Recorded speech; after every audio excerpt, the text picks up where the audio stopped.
So hey students, welcome to my YouTube channel. आज हम आपको क्लास 10th के हिंदी का पेपर बताने वाले हैं जो कि 2026 में आया है। तो इसका कोड है 801 FA। ओके, तो अब हम आपको इस आज का पहला प्रश्न देते हैं। तो आपका पहला प्रश्न है, श्रृंगार रस मंडन का लेखक कौन है?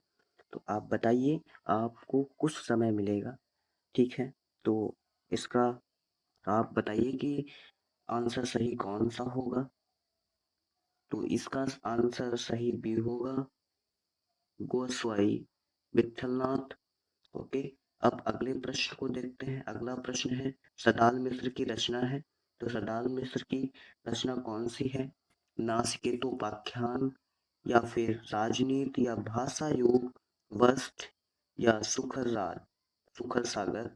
तो इसमें आपका आंसर ए सही होगा, नासिकेतोपाख्यान। अगला क्वेश्चन है आपके सामने कि शुक्ल युग की सीमा क्या है, मतलब कि समय सीमा क्या है शुक्ल युग की। शुक्ल युग कब से कब तक चला हमारा? तो ये क्वेश्चन नंबर हमारा 3 है। इसका आंसर दीजिए आप। तो इसका आंसर सी हो जाएगा। अब हम अगले प्रश्न की तरफ चलते हैं। अगला प्रश्न है कि कहानी की दृष्टि से छायावादी युग को कहा जाता है। तो कहानी की दृष्टि से छायावादी युग को क्या कहा जाता है? आप बताइए। आप इस क्वेश्चन का उत्तर दीजिए। तो इसका सही आंसर डी होगा। इसका सही आंसर डी होगा। किसको कहा जाता है? प्रेमचंद युग को। ओके, अगला क्वेश्चन है हमारा, गद्य किस विधा गद्य की विधा नहीं है। इसमें से गद्य की विधा कौन सी नहीं है, आपको ये बताना है। आपको ये बताना है। तो इसमें गद्य की विधा मेरे को लग रही है कि बी। बी ऑप्शन सही हो जाएगा, खंड काव्य। अब अगला क्वेश्चन है आपके सामने, छठा, कि रीतिकाल की काव्य धारा नहीं है। आप नहीं पे जरूर फोकस कीजिएगा, क्योंकि नहीं इम्पोर्टेंट है। नहीं को लोग भूल जाते हैं। नहीं को भूल जाते हैं, तो आपको भूलना नहीं है। नहीं इम्पोर्टेंट है। ओके, नहीं क्या है भाई साहब? ये इम्पोर्टेंट है। तो आपको नहीं ही नहीं भूलना है। ठीक है, मतलब नहीं ही नहीं भूलना है।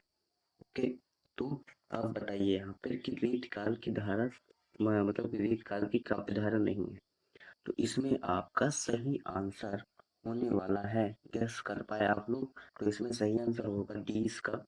आपका अगला क्वेश्चन है कि भूषण की रचना है। भूषण की रचना कौन सी है भाई साहब? तो आपको बताना है कि भूषण की रचना कौन सी है। तो भूषण की रचना कौन सी है आपको बताना है। तो भूषण की रचना कौन सी है? तो भूषण की रचना है शिव बावनी। शिव बावनी भूषण की रचना है।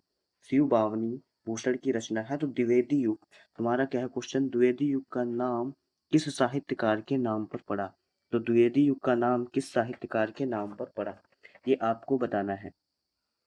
तो इस द्विवेदी युग का नाम साहित्यकार को पड़ा था, बी ऑप्शन इसमें सही आंसर हो जाएगा, महावीर प्रसाद द्विवेदी के नाम पे पड़ा था। ओके, साहित्यकार का नाम पड़ा था महावीर प्रसाद द्विवेदी के नाम पे। अगला क्वेश्चन है कि ताल सप्तक का प्रकाशन कब हुआ? जो ताल सप्तक बुक थी हमारी, उसका प्रकाशन कब हुआ? तो उसका प्रकाशन 1943 ईस्वी में हुआ था। ठीक है, अब अगले क्वेश्चन की तरफ हम बढ़ते हैं। अगला क्वेश्चन है कि ठंडा लोहा के रचनाकार हैं। ठंडा लोहा के रचनाकार कौन है? तो ठंडा लोहा के रचनाकार भाई साहब धर्मवीर भारती हैं। कौन है भाई साहब? धर्मवीर भारती हैं। अब हमारा अगला 11वां नंबर प्रश्न है कि हास्य रस का स्थायी भाव है। हास्य रस का स्थायी भाव कौन है भाई साहब, आप बता सकते हो क्या? अगला क्वेश्चन क्या है हमारा कि हास्य रस का स्थायी भाव है। तो हास्य रस का स्थायी भाव हमारा कौन होता है भाई साहब? हमारा हास्य रस का स्थायी भाव हास होता है। तो भाई साहब, हास से ही पता चल रहा है क्या चीज? हंसी। जब हंसी का अनुभव होता है तो वहां पर हास्य रस होता है। हास्य रस होता है तो वहां पे क्या होता है? हास्य रस होता है, बाकी इनमें से कोई नहीं। ओके, तो अगले प्रश्न की तरफ चलते हैं। अगला क्या है? मात्र तथा वर्ण के आधार पर छंद के भेद कितने होते हैं, आपको ये बताना है। तो इसके तो क्या लिखेंगे हम? मात्र तथा वर्ण के आधार पर भेद हमारे जो होते हैं वो 2 प्रकार के होते हैं। ओके, अब हमारा 13 नंबर क्वेश्चन है कि चरण कमल बंधो हरिराई उपयुक्त पंक्ति में कौन सा अलंकार है, तो इसमें अलंकार आपको बताना है। तो क्वेश्चन नंबर हमारा 13 है, तो इसमें आपको अलंकार बताना है। तो अलंकार इसमें क्यों है, देखो क्योंकि चरण कमल मतलब कि भगवान राम के चरण जो हैं वो कमल के समान है, ये आपको पता मतलब रूप का बताया गया है। तो रूप में जब बताया जाता है तो वहाँ पे रूपक अलंकार होता है, क्योंकि यहाँ पे रूप का हमें पता चल रहा है कि चरण कमल बंधो है राई। ओके, अगले स्टेप की तरफ चलते हैं, मतलब अगले क्वेश्चन की तरफ कि पर्यायवाची मतलब परिचय शब्द में उपसर्ग कौन है भाई साहब, तो परिचय शब्द में हमारा उपसर्ग कौन है, तो इसमें परि होता है हमारा उपसर्ग। कौन सा होता है भाई साहब, परि होता है। अगला हमारा है कि चौराहा शब्द में समास है, तो चौराहा शब्द में समास कौन है, द्वंद्व समास है, बहुब्रीहि समास है, कर्मधारय या द्वंद्व समास है। तो आपको 15 नंबर क्वेश्चन का आंसर देना होगा। तो 15 नंबर क्वेश्चन का आंसर राइट आंसर हो जाएगा ए दुग्ध, ठीक है। तो मैं इसमें थोड़ा कंफ्यूज हो जाता हूँ इस वाले में और इसमें। ओके, तो आपको टेंशन लेने की जरूरत नहीं है, आंसर ए ही सही है। ओके, अगला क्वेश्चन हमारा 16 नंबर क्वेश्चन है। 16 नंबर क्वेश्चन क्या कहता है हमारा कि आंसू का तत्सम रूप है, आंसू मतलब कि आंसू, आंसू है ना, आंसू का तत्सम रूप है हमारा, आंसू का तत्सम रूप अश्रु होता है। क्या होता है, अश्रु होता है। अगला नंबर क्वेश्चन है हमारा 17 नंबर क्वेश्चन है कि इनमें से कौन सा शब्द सर्वनाम है, आपको सर्वनाम बताना है। 17 नंबर क्वेश्चन है, तो इनमें से सर्वनाम हो जाएगा हमारा 17 का बी ऑप्शन मैं। क्यों सर्वनाम, क्यों, क्योंकि जब मैं कहूंगा कि मैं, तो वो सर्वनाम होता है। मैं जो अपने नाम के सर्व मतलब पहले लगाता हूँ उसे हम सर्वनाम कहते हैं, ठीक है। जैसे लिखो मैं हूँ, तो कौन है, मैं हूँ, तो मैं हूँ ना, और कोई तो नहीं है ना, मैं हूँ, इसमें सर्वनाम मैं होगा। अगर लिखो तुम हो, तो उसमें सर्वनाम तुम होगा। ओके, तुम होगा, ठीक है। तो उसमें सर्वनाम क्या हो जाएगा, तुम हो जाएगा। क्या हो जाएगा भाई साहब, तुम हो जाएगा उसमें सर्वनाम। ओके, अगले प्रश्न की तरफ चलते हैं। 18 नंबर प्रश्न है कि चंद्रमा का पर्यायवाची नहीं है, इसमें से चंद्रमा का पर्यायवाची आपको नहीं बताना है। चंद्रमा का पर्यायवाची आपको इसमें से नहीं बताना है, ठीक है। तो इसमें है कौन सा नहीं, तो भाई साहब इसमें देव नहीं है। क्या नहीं है, देव नहीं है। चंद्रमा का पर्यायवाची देव नहीं है। ओके, अब अगले प्रश्न की तरफ चलते हैं हम। वाच्य के कितने भेद होते हैं, वाच्य के भेद आपको बताना है कि वाच्य के भेद कितने होते हैं। वाच्य के भेद भाई साहब हमारे कितने होते हैं, वाच्य के भेद 3 होते हैं। वाच्य के भेद कितने होते हैं, 3 होते हैं।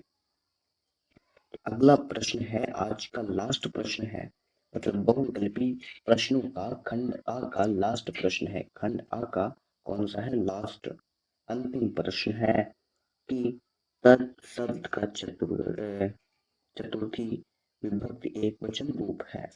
तो आपको तत्शब्द का बताना है, तो इसमें आपका आंसर बी हो जाएगा राइट ऑप्शन, तस्मय है ना। तो तत् का तस्मय। ओके, समझ गए। तो अब हमारा शुरू हो जाता है खंड बा, लेकिन मैं इसको अगले लेक्चर में बता दूंगा।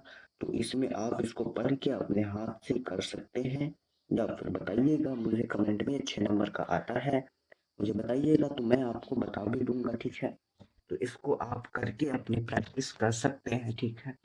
तो यहाँ पे लिखा है विभिन्न धर्मों के, तो फिर इसमें क्या करना है आपको, बस इसका क्या लिखना है, गद्यांश पर आधारित इसका क्या है, मतलब कि जो होता है क्या, गद्यांश पर आधारित दिए गए प्रश्नों के उत्तर दीजिए। तो यहाँ पे गद्यांश दिए गए हैं, तो गद्यांश क्या लिखा है, उपयुक्त संदर्भ लिखिए, इसमें गद्यांश का संदर्भ लिखना है। तो लेखक ने भारतीय संस्कृति की, मतलब इसमें क्या आपको ढूंढ ढूंढ के लिखने वाले प्रश्न हैं। या फिर इसको आप दूसरा प्रश्न भी कर सकते हैं। तो ये दूसरा प्रश्न है कि विश्वास पात्र मित्र से बड़ी भारी रक्षा रहती है। फिर मित्रता नामक हमारे पाठ से लिया गया है, ठीक है। तो इसमें संदर्भ में यही सब लिखना होता है कि किस पाठ से लिया गया, इसके लेखक कौन है, ठीक है। तो रेखांकित अंश की व्याख्या भी आपको करनी होती है। रेखांकित अंश दिया होता है, आपको दिख नहीं रहा होगा, मैं ग्रीन कलर कर लेता हूँ। तो ये रेखांकित अंश भी दिया होता है आपको। ओके, तो रेखांकित अंश दिया होता है, सभी चीज दी गई होती है। देखो रेखांकित अंश इसमें भी दिया गया है। तो हर चीज़ में रेखांकित आपको मिल जाता है, उनकी क्या करनी होती है, व्याख्या करनी होती है। क्या करनी होती है, व्याख्या। ओके, तो व्याख्या आप लोग कर लीजिएगा। ओके, आप लोग व्याख्या कर लीजिएगा क्योंकि उसमें बता देता है कि उपयुक्त गद्यांश की व्याख्या कीजिए। ओके, तो आज की इस वीडियो को यहीं पे ख़त्म करते हैं और मैं आप लोगों को और जो अगर आपको ये वीडियो पसंद आई हो तो इस वीडियो को जल्द से जल्द लाइक और शेयर और कमेंट करते हुए जाइएगा। क्योंकि तुम्हें सब हास से ही पता चल रहा है क्या चीज़, हंसी। जब हंसी का अनुभव होता है तो वहां पर हास रस होता है। हास रस होता है तो वहां पे क्या होता है, हास रस होता है, बाकी इनमें से कोई नहीं। ओके, तो अगले प्रश्न की तरफ चलते हैं। अगला क्या है, मात्र तथा वर्ण के आधार पर छंद के भेद कितने होते हैं आपको ये बताना है। तो इसके तो क्या लिखेंगे हम, मात्र तथा वर्ण के आधार पर भेद हमारे जो होते हैं वो दो प्रकार के होते हैं। ओके, अब हमारा 13 नंबर क्वेश्चन है कि चरण कमल बंधो हरिराई उपयुक्त पंक्ति में कौन सा अलंकार है। तो उसमें अलंकार आपको बताना है। तो क्वेश्चन नंबर हमारा 13 है, तो इसमें आपको अलंकार बताना है। तो अलंकार इसमें क्यों है, देखो, क्योंकि चरण कमल मतलब कि भगवान राम के चरण जो हैं वो कमल के समान है, ये आपको पता, मतलब रूप रूप का बताया गया है। तो रूप में जब बताया जाता है तो वहाँ पे रूपक अलंकार होता है, क्योंकि यहाँ पे रूप का हमें पता चल रहा है कि चरण कमल बंधो है राई। ओके, अगले स्टेप की तरफ चलते हैं, मतलब अगले क्वेश्चन की तरफ कि पर्यायवाची मतलब परिचय शब्द में उपसर्ग कौन है भाई साहब। तो परिचय शब्द में हमारा उपसर्ग कौन है, तो इसमें परि होता है हमारा उपसर्ग। कौन सा होता है भाई साहब, परि होता है। अगला हमारा है कि चौराहा शब्द में समास है। तो चौराहा शब्द में समास कौन है, द्वंद्व समास है, बहुब्रीहि समास है, कर्मधारय या द्वंद्व समास है। तो आपको 15 नंबर क्वेश्चन का आंसर देना होगा। तो 15 नंबर क्वेश्चन का आंसर, राइट आंसर हो जाएगा ए दुग्ध। ठीक है, तो मैं इसमें थोड़ा कंफ्यूज हो जाता हूँ इस वाले में और इसमें। ओके, तो आपको टेंशन लेने की जरूरत नहीं है, आंसर ए ही सही है।